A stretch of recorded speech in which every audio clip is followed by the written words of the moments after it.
Howdy ho, everybody. I am Donut, and I'm here with my fiance. All right. I've seen South Park season 20-something. I'm watching it blind. This is, of course, a Black Lives Matter, all cops are bastards, and trans rights supporting channel. And if you don't like that, you can go the fuck home. Mm-hmm. This is season 7, episode 14, Raisins. The only thing coming to mind is the classic, are chocolate chips better than raisins? So I think it is going to be the moms of South Park are doing a lot of baking for whatever reason, but they've all decided kids love raisins, so we're going to make everything with raisins. And the kids are all like, oh my god, where can we get some chocolate chips? I hate it. Okay. I will say, by the way, this is, I believe, our second episode that has been done in under a week. Okay. Second episode where the episodes come out on Thursday, and the Thursday before that one, they had, the whole Thursday went by without them doing anything for the episode. Right. That's what I mean by under a week. Sure. Because they've had some where, they've started working on Thursday, but this is the second episode ever, I believe, where it has been strictly under a week. Cool. All right, let's get into it. If you want to see the full length, check it out on Patreon for $4 a month. If you want to see the just normal reaction, check it out in the description.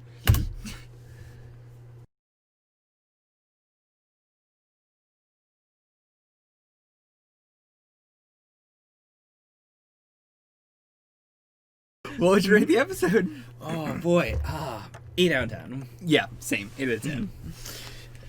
Yeah, I'll let you talk about the episode first. Go ahead. Oh boy. Actually, first, I will say, you've now been introduced to the most popular characters in South Park.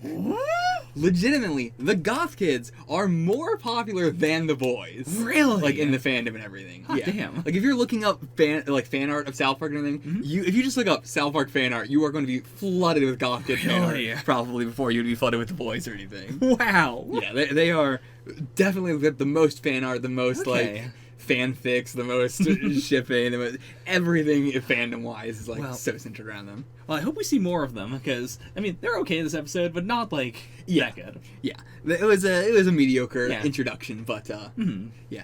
People just really latch on to, designs that are very, different that they can, align themselves to and everything. Yeah. After the Afghanistan episode, the amount of OCs that were, just various Arabic, shades just, skyrocketed and everything. Yeah. I mean, same thing where, if you look up, South Park OC, you're gonna find, so many more, black OCs than you would, white OCs, because for so many other shows, you can just, or even just for the show, you can self-insert as just the main character so easily. Right. But for a show that has copy-pasted designs, it's so easy to make your own, and it's so easy to insert yourself as an OC into anything. Right. I think that's really special. I think that's why the goth kids latched on so much, because up to that point, most of the copy paste stuff in the show is very flat hair, straight hair, stuff like that. The goth kids introduced kids with very textured hair and very unique clothes and that. So the sites that were doing create your own South Park character,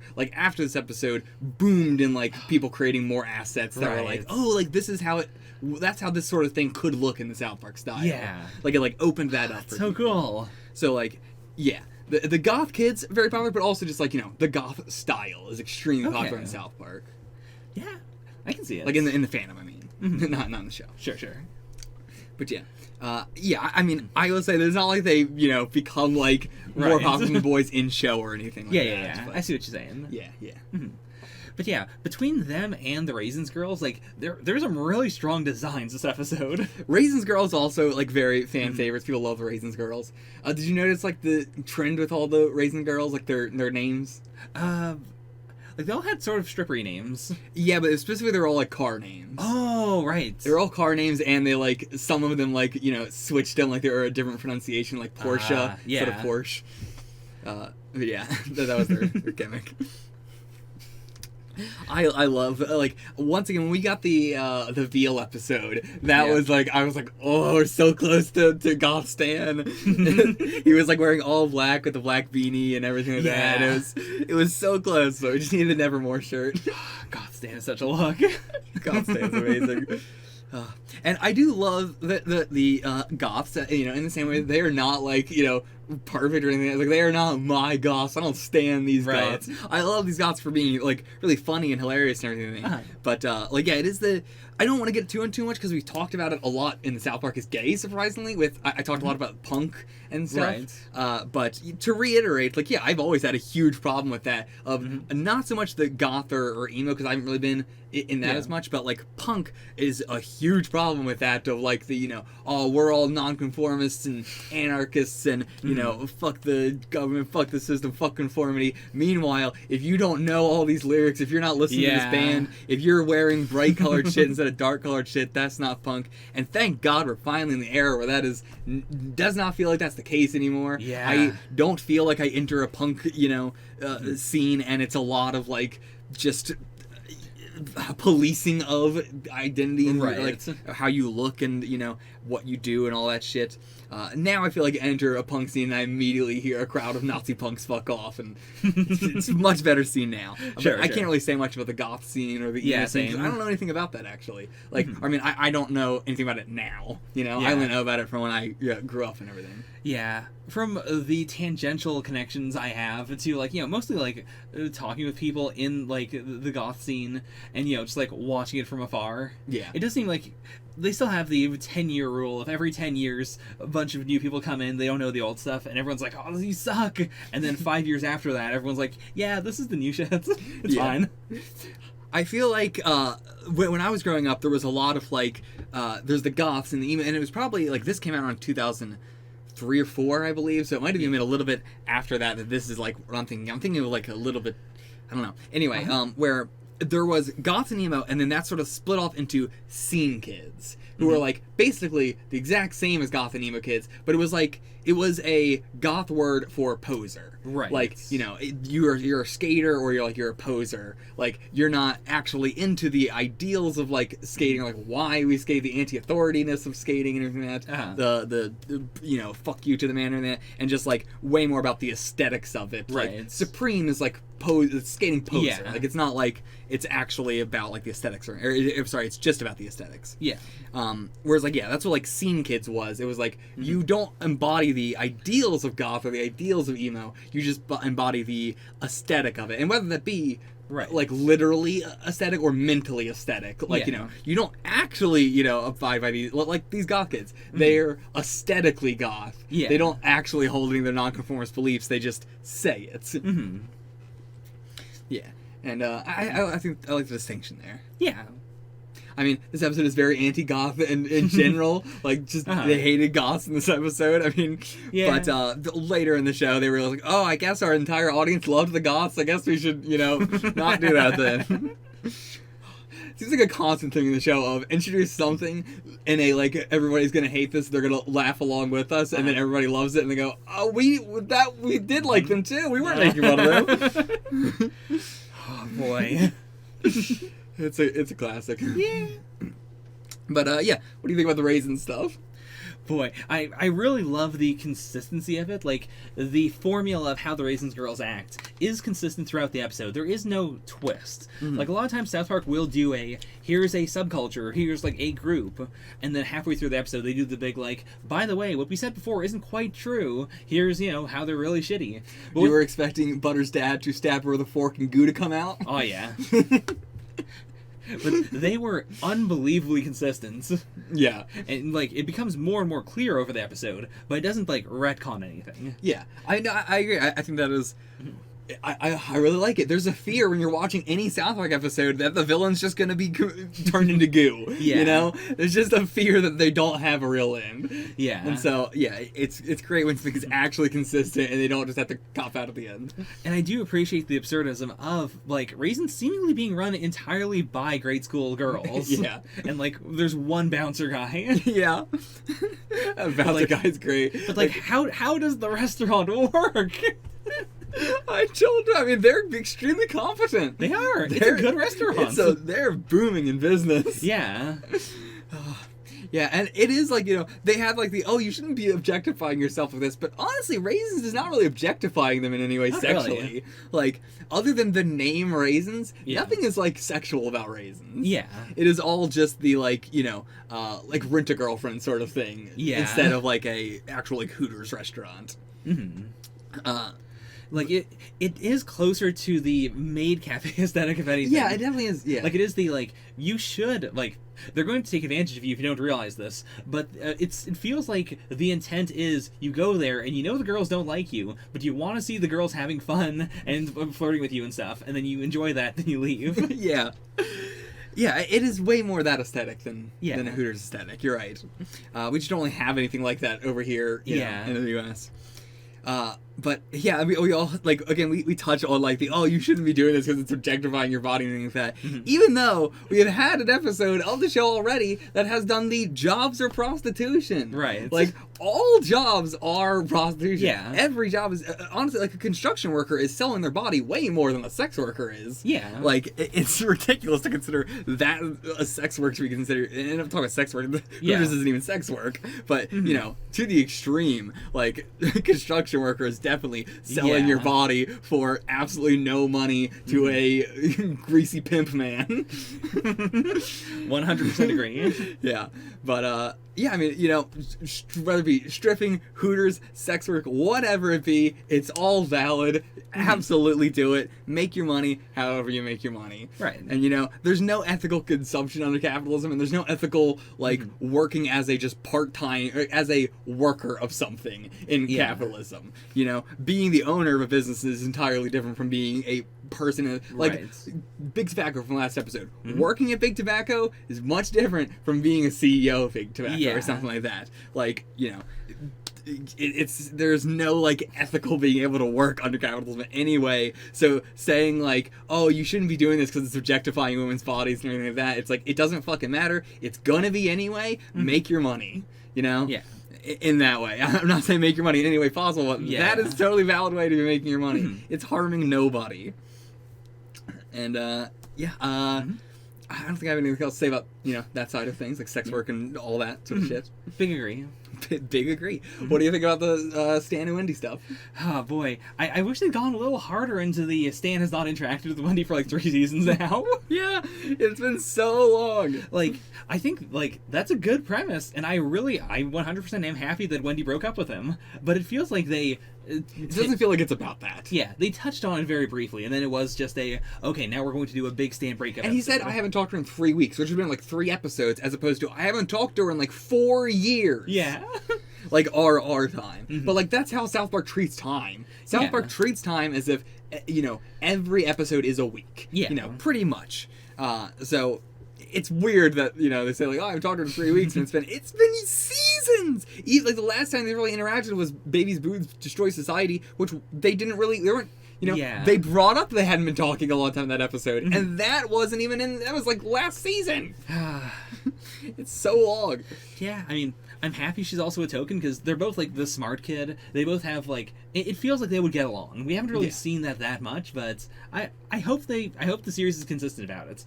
Like I hope this isn't we did that for this episode and next time she's going to be single. They're great as a kid couple. I fear for them if they like got together when they were older. Yeah. Because they would definitely be like feeding into each other's egos and like Token's already so extremely rich and Baby's mom is the way she is, and it's like if they're just gonna feed into each other way too much.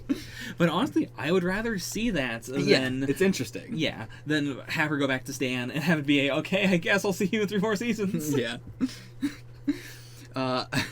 The Jimmy joke this episode. Oh my gosh, yes. Now, I will say, Trey Parker says that was his favorite joke in this episode. Matt Stone says that joke was such a reach and nobody's going to laugh at it.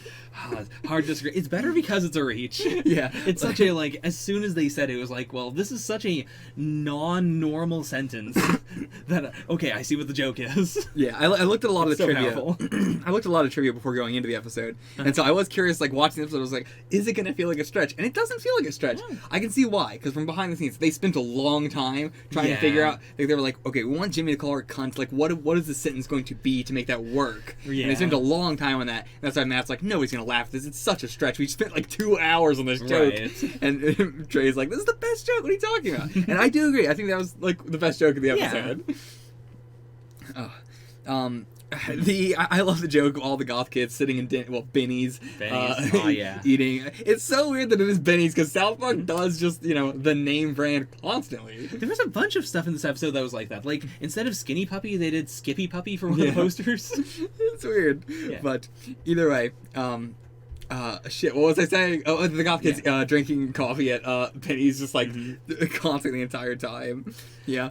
I don't know that feel specifically, but I know the feel just like hanging out with my friends, not in like a family restaurant, but in like a McDonald's or a Burger King, and just like ordering fries, and like we've been here for like 6 hours and we spent $6 because the fries are $1. Yeah.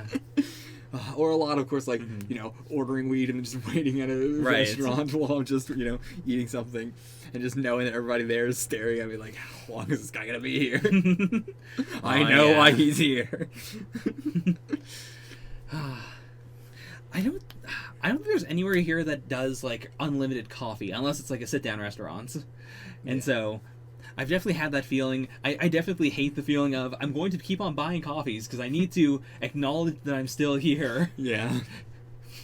Yeah, it's funny because it is like such a, I know why goth kids like kids, it's such a boomer thing to like sit in a, like family restaurant and just be like refilling up on coffee, having conversations with people who are coming in and out, or reading the newspaper, doing the crossword puzzle or whatever. It feels like a mature thing to do. Oh, yeah. Which is why they're doing it, even though they don't want to be conformist and everything.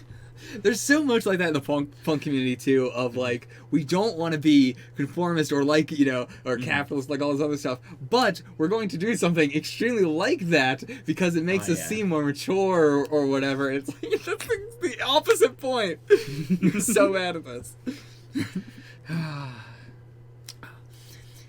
But it is also like, the just the way the goths talk is, hilarious. It's so funny. Like, I think one of my favorite things to do is like looking back on like interviews like Bernie Sanders did in like, early 2000s, talking to like punk kids or goth kids or, scene kids, whatever. And they're like, they are talking about like socialism or whatever, or like talking about these points in the most like goth way possible. Like, they sound dumb because of the way, like, they sound, they don't know what they're talking about, even though like they are, it's the classic thing of like, if you can't explain it in like, what is it, an Albert Einstein quote? Like, if you can't explain it in simple terms, then you don't understand it enough. Like, and I see that a lot with like, goths and punks, like with Bernie Sanders interviewing them long ago, where it's like, they know what they want, like they know what they believe in, they know what they want, they just can't articulate it in a way that does not sound like, oh, mom! Yeah. Like, they know what they want, they just can't articulate it. Right. Yeah, and so that episode, felt like a lot of that in this. Like, they know what they want, they're just going about it in the way wrong way. Yeah. What else to talk about? Like, there's the entire Butters plot line. Yeah. Yeah, I mean, I kind of talked about like the sex work and everything like that, but like, do you want to add on to that? I mean, talk about? Like, Butters is the ultimate like clueless John. Like, he is the guy who goes into like a maid cafe in Japan, for instance, and he does go, "These maids actually love me. They are putting literal love into my food." So it just gave me that hard sinking feeling. Once it was like, oh yeah, he's actually committed to this. Oh no, he's bringing his parents. Butters is so special. He doesn't fit into like a specific kind of trope. It's interesting that like as like the seasons have been going on, he's been like getting worse. Like, he's been digging himself into deeper and deeper holes, and because of that, karmically speaking, his parents have to be a less like punishy.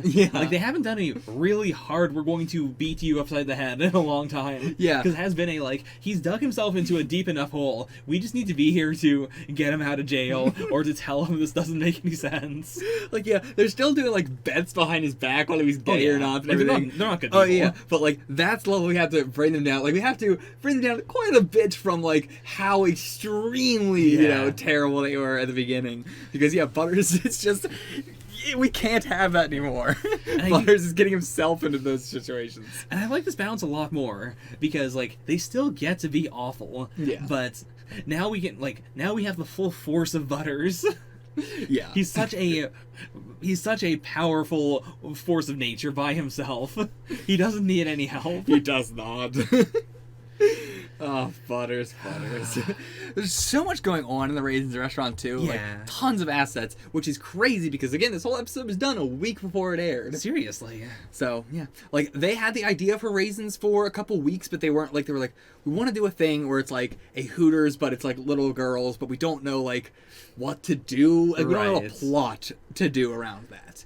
And then, like, some of the writing staff was actually, like, the ones who mostly came up with this episode, actually, as opposed to, like, normally it's, like, Trey and Matt, like, very, or usually it's just Trey, actually, who's, like, very, like leading everything, and then people, like, add to that. Right. Whereas this was, like, they had the idea for Raisins, and then the writing staff was, like, building everything up. Like, what about, like, the thing where, like, you break up, and then, like, your friends bring you to, like, Hooters to try and make you feel better or whatever, and it doesn't work, or they bring you to a strip club, and it doesn't work, and that sort of thing.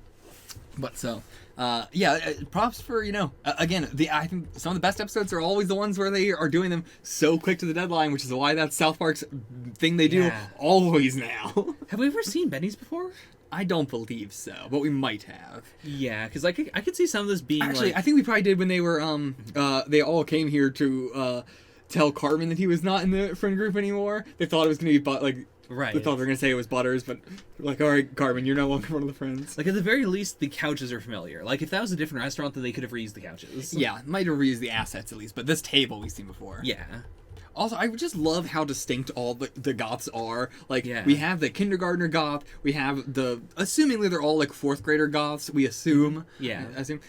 But, yeah, you have, like, the more seen one, I actually don't know any of their names, surprisingly. Okay. I just know them as, they're just always referred to as the goth kids. They do have names, but I never remember the group names. Yeah. But yeah, like the one scene kid with the dyed hair and everything. And then you have like the Jewish goth kid, which is such a strong look. Oh, yeah. I love the Jewish goth kid there. And then I think that like the girl is the main one. I'm surprised I can't remember her name out of all of them. Yeah, we got her name in this episode. I don't remember it though.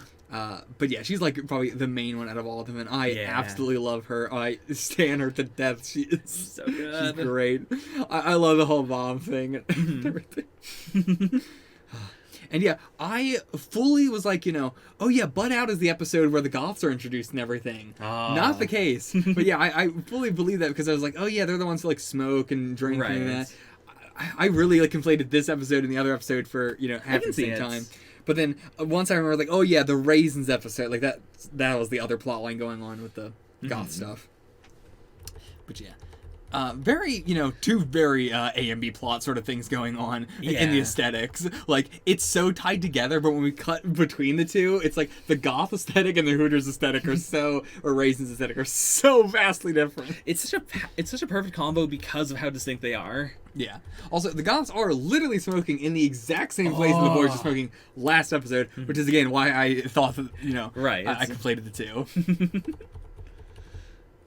Oh my god! Actually, no. You know what? We said that the Jimmy joke was the best joke of the episode. I think Shock the Monkey was the best joke in the whole fucking episode. Like, that is the ultimate encapsulation of Stan. he asks Bebe, "What's the most romantic thing I know how to do?" Yeah. Oh yeah. Big mood. I've dated plenty of people like that. Yeah. I'm very bad. You are very Stan. I talk to you more than once a season. Yeah, more than once a season. But no, I think that's pretty much all I got to say for the episode. Oh, I love the Cinderella song. I fucking love that song so much. What's the song called? I can't remember it now. Don't know what you got, so it's gone. Right. Call back to, hey, go check out in the description. There's a thing in the description that says, like, my reaction archives and everything. I used to do MMV manga music videos to JoJo. Right. JoJo's Bizarre Adventure. The arc with Cinderella. I did a music video with that song. I did an anime version and a music video and a manga version. You can check it out in the description. Go to the reaction archives. There's a lot on there. There's a lot that's in the reaction archives that's not on YouTube, by the way. I've had many channels. Never said anything about that, but yeah. There are people who watch these who probably have no idea about that. Yeah, I've got like hundreds and probably thousands of hours of shit in the description if you want, by the way. Tons. But yeah, go check out that and call back to that. What a nostalgia trip for me in 2 ways. Yeah, I guess that's it. Yeah, it was fun seeing the contrast between Stan at the very start during the the Cinderella breakup scene, and then Butters at the very end doing the same thing. He clearly thinks of it as being of equal weight. Yeah. Also, like, what do you think about this episode being very mixtapey? You know, like, that was very purposeful. Yeah, like last episode I'd say was the more musical episode. Weirdly enough, really, yeah. We have like 2 or 3 original songs in that episode. They're all bad. Oh yeah, I guess we did have the Oompa Loompa thing as well. Yeah. Yeah. But I like the aesthetic. Like, South Park doesn't really do a lot of mixtapey things, or at least they haven't up to the point I've seen. Yeah. It's every once in a while they'll do it, but I like the aesthetic a lot. Yeah, I think this one is different from all the other times we've gotten it because it was just like they would just play the music over a scene, right? Like, when Stan was in the bedroom and stuff, and it's like a lot of the times the music is only playing when it's like a montage or silent or whatever. But yeah, this was the first time where it's like just been music overlaying scenes and playing over the scenes, and it was supposed to evoke, all this music was from the 70s and 80s, right? While Matt and Trey were growing up, like so it was very evocative of their relationships. But of course, like for us, it's not going to give that same feeling because it's so old. Like, I love these songs, but it doesn't give me that feeling of listening to those songs when I was, a kid. I get those feelings of listening to the songs when I was like a teenager and right, like way older. Yeah, that's it for this episode. See you guys for the next. Oh, actually, the like telling your friend, like, you go talk to this person, and having the middleman is the most immature kid. Like, I'm so glad that's like, there's no equivalent to that in like adult life, I don't think. Yeah, and even in kid life now, like, I'm pretty sure texting has really erased that barrier. Actually, you know what?